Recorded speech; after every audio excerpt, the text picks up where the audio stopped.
Hello everyone, good morning. कैसे हो आप सब? उम्मीद करता हूं कि आप लोग बहुत ही अच्छे होंगे।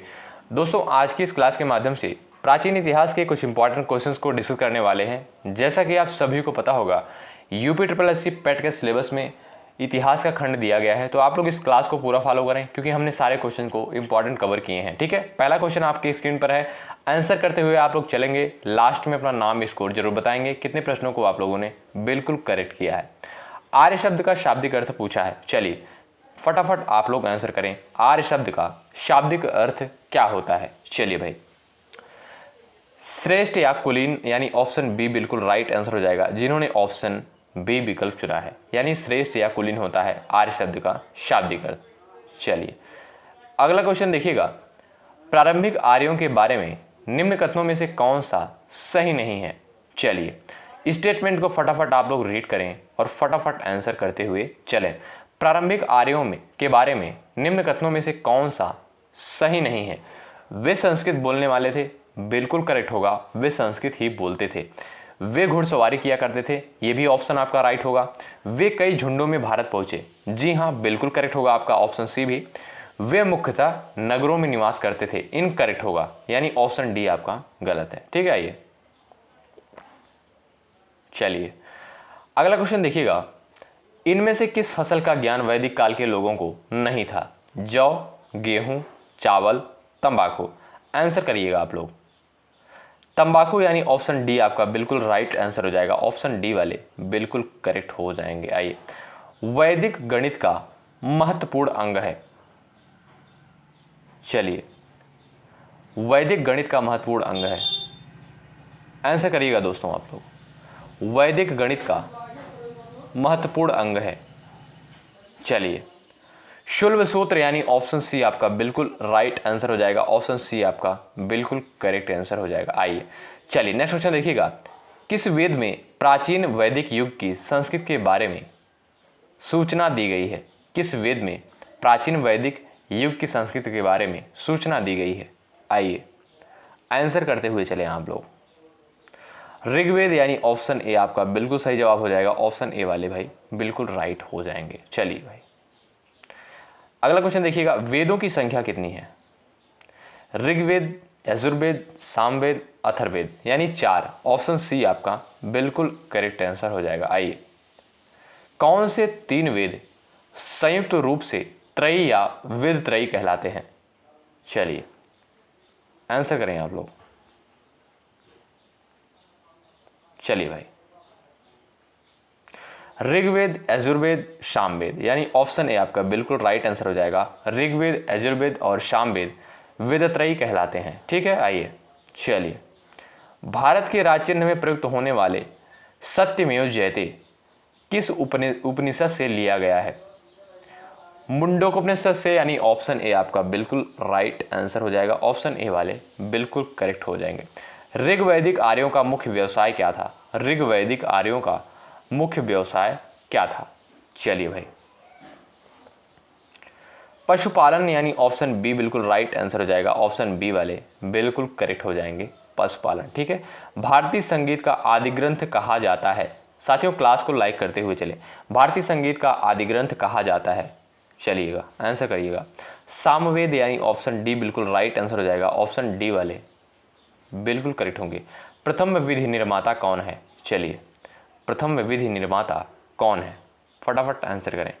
मनु को माना जाता है, यानी ऑप्शन ए आपका बिल्कुल राइट आंसर हो जाएगा। आइए, कृष्ण भक्ति का प्रथम और प्रधान ग्रंथ है। कृष्ण भक्ति का प्रथम और प्रधान ग्रंथ है। चलिए भाई फटाफट आंसर करते हुए चलें। श्रीमद् भगवत गीता, ऑप्शन बी बिल्कुल राइट आंसर होगा, ऑप्शन बी आपका बिल्कुल करेक्ट हो जाएगा। ठीक है, आइए, ऋग्वेद में संपत्ति का प्रमुख रूप क्या है। ऋग्वेद में संपत्ति का प्रमुख रूप क्या है, फटाफट आंसर करते हुए चलें। चलिए, गोधन, यानी ऑप्शन ए आपका बिल्कुल राइट आंसर हो जाएगा। ऋग्वेद के किस मंडल में शूद्र का उल्लेख पहली बार मिलता है। चलिए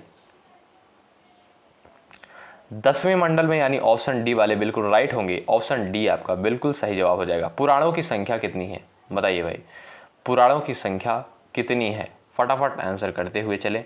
18 यानी ऑप्शन ए आपका बिल्कुल सही जवाब होगा। ऑप्शन ए वाले बिल्कुल करेक्ट हो जाएंगे। ठीक है, आइए, वैदिक धर्म का मुख्य लक्षण इनमें से किसकी उपासना था?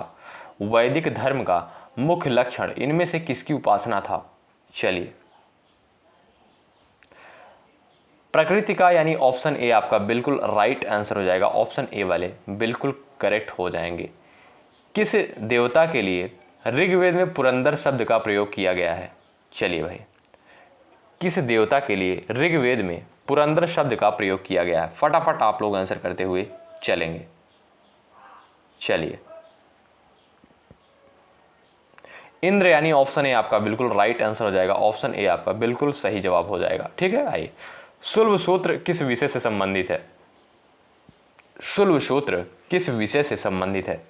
आंसर करते हुए चले साथियों। शुल्ब सूत्र ज्यामिति यानी ऑप्शन ए आपका बिल्कुल राइट आंसर हो जाएगा। आर्य भारत में बाहर से आए और सर्वप्रथम बसे थे कहां पर, बताइएगा। चलिए, फटाफट आप लोग आंसर करें। पंजाब में यानी ऑप्शन सी आपका बिल्कुल करेक्ट आंसर हो जाएगा। ऑप्शन सी वाले बिल्कुल राइट हो जाएंगे। ठीक है, वेदों को अपौरुषेय क्यों कहा गया है? वेदों को अपौरुषेय क्यों कहा गया है? चलिए भाई, क्योंकि वेदों की रचना देवताओं द्वारा की गई है, इसलिए अपौरुषेय कहा गया है वेदों को, यानी ऑप्शन ए आपका बिल्कुल राइट आंसर हो जाएगा। ठीक है, वैशेषिक दर्शन के प्रतिपादक हैं। वैशेषिक दर्शन के प्रतिपादक हैं। आंसर करते हुए चलें आप लोग। चलिए, वैशेषिक दर्शन के प्रतिपादक हैं। चलिए, उलूक कड़द यानी ऑप्शन बी आपका बिल्कुल राइट आंसर हो जाएगा। ऑप्शन बी वाले बिल्कुल करेक्ट हो जाएंगे। मीमांसा या पूर्व मीमांसा दर्शन के प्रतिपादक है। मीमांसा या पूर्व मीमांसा दर्शन के प्रतिपादक हैं। आंसर करते हुए चले आप लोग। जैमिनी यानी ऑप्शन ए आपका बिल्कुल राइट आंसर हो जाएगा। ऑप्शन ए आपका बिल्कुल करेक्ट हो जाएगा। ठीक है, आइए, वेदांत या उत्तर मीमांसा दर्शन के प्रतिपादक हैं। वेदांत या उत्तर मीमांसा दर्शन के प्रतिपादक हैं। चलिए भाई, आंसर करें। चलिए, वेदांत या उत्तर मीमांसा दर्शन के प्रतिपादक हैं। चलिए, ऑप्शन बी आपका बिल्कुल सही जवाब हो जाएगा, बादरायण। ऑप्शन बी आपका बिल्कुल राइट आंसर हो जाएगा, बादरायण। ठीक है, चलिए, ऋग्वेद का कौन सा मंडल पूर्णतः सोम को समर्पित है? ऋग्वेद का कौन सा मंडल पूर्णतः सोम को समर्पित है? आंसर करें आप लोग। चलिए भाई, ऋग्वेद का कौन सा मंडल पूर्णतः सोम को समर्पित है? 9वां मंडल यानी ऑप्शन सी आपका बिल्कुल सही जवाब हो जाएगा। ऑप्शन सी वाले बिल्कुल राइट हो जाएंगे। आइए, चलिए, प्रसिद्ध 10 राजाओं का युद्ध दशराज युद्ध किस तट पर लड़ा गया? आंसर करिएगा।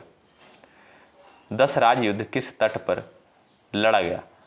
परुषणी के यानी ऑप्शन बी डी आपका बिल्कुल राइट आंसर हो जाएगा। परुषणी के तट पर लड़ा गया दशराज युद्ध। ठीक है, आइए, 800 ईसा पूर्व से 600 ईसा पूर्व का काल किस युग से जुड़ा है? चलिए, 800 ईसा पूर्व से 600 ईसा पूर्व का काल किस युग से जुड़ा है? फटाफट आप लोग आंसर करते हुए चलें। ब्राह्मण युग से यानी ऑप्शन ए आपका बिल्कुल राइट आंसर हो जाएगा। किस काल में अछूत की अवधारणा स्पष्ट रूप से उदित हुई है? किस काल में अछूत की अवधारणा स्पष्ट रूप से उदित हुई है? चलिए भाई, धर्मशास्त्र के काल में यानी ऑप्शन डी बिल्कुल राइट आंसर हो जाएगा। ऑप्शन डी आपका बिल्कुल करेक्ट हो जाएगा। गायत्री मंत्र किस पुस्तक में मिलता है? चलिए, गायत्री मंत्र किस पुस्तक में मिलता है? आंसर करते हुए चले भाई। चलिए, ऋग्वेद यानी ऑप्शन ए आपका बिल्कुल राइट आंसर होगा। ऋग्वेद ऑप्शन ए आपका बिल्कुल करेक्ट आंसर हो जाएगा। न्याय दर्शन को प्रचारित किया था किसने? बताइएगा। न्याय दर्शन को किसने प्रचारित किया था? बताएं। गौतम ने, यानी ऑप्शन बी आपका बिल्कुल राइट आंसर हो जाएगा। ऑप्शन बी आपका बिल्कुल करेक्ट होगा। प्राचीन भारत में निष्क से जाने जाते थे, बताइएगा। ऑप्शन को रीड करें और आंसर करते हुए चले। स्वर्ण आभूषण यानी ऑप्शन ए आपका बिल्कुल करेक्ट आंसर हो जाएगा। ऑप्शन ए वाले बिल्कुल राइट हो गए। योग दर्शन के प्रतिपादक हैं। योग दर्शन के प्रतिपादक हैं, बताइएगा। योग दर्शन के प्रतिपादक हैं पतंजलि। ऑप्शन ए आपका बिल्कुल सही जवाब होगा। ऑप्शन ए वाले बिल्कुल राइट होंगे। उपनिषद पुस्तकें हैं धर्म पर, योग पर, विधि पर, दर्शन पर। आंसर करिएगा। उपनिषद पुस्तकें हैं। चलिए भाई, दर्शन पर यानी ऑप्शन डी आपका बिल्कुल सही जवाब हो जाएगा। ऑप्शन डी वाले बिल्कुल राइट हो जाएंगे। साथियों, इस क्लास के माध्यम से हमने इतिहास के लगभग 30 प्लस प्रश्नों को डिस्कस किया था। इसमें हमने प्राचीन इतिहास के खंड को कवर किया था, इंपॉर्टेंट क्वेश्चन को डिस्कस किया था। आप लोग इस क्लास को पूरा फॉलो करें, दोस्तों के पास भी शेयर करें। बहुत बहुत धन्यवाद अंत तक बने रहने के लिए। जय हिंद, जय भारत।